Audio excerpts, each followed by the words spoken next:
Idinaos ng Regional Medical and Dental Unit 7 ang isang makabuluhang bloodletting activity na may temang Dugo Mo, Buhay Ko nitong Lunes, Pebrero 23 ng taong kasalukuyan sa Camp Sotero, Cabahog, Gorordo Avenue, Cebu City. Pinangunahan ang nasabing aktibidad ni Police Colonel Marilyn Ignacio, Acting Chief ng RMDU 7, katuwang ang Subnational Blood Center for Visayas DOH 7 at mga sponsor gaya ng 7-Eleven, Shamrock, Aumslay at Calbe International. Nangunang mga kapulisan mula sa Police Regional Office 7 sa voluntaryong pagdonate ng dugo sa naturang aktibidad. Layunin ng programa na tumugon sa pangangailangan ng mga ospital sa supply ng dugo at pagpapalaganap ng kamalayang panlipunan ukol sa kahalagahan ng pagbibigay ng dugo bilang isang paraan ng pagliligtas ng buhay.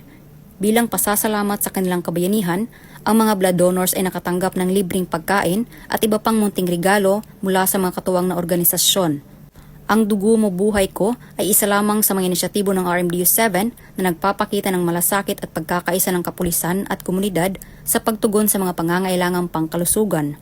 Sa pamamagitan ng ganitong aktibidad, muling pinapatunayan ng RMDU 7 na ang bawat pulis ay hindi lamang nagpapatupad ng batas, kundi nagpapataguyod rin ng buhay at kalusugan para sa kapwa.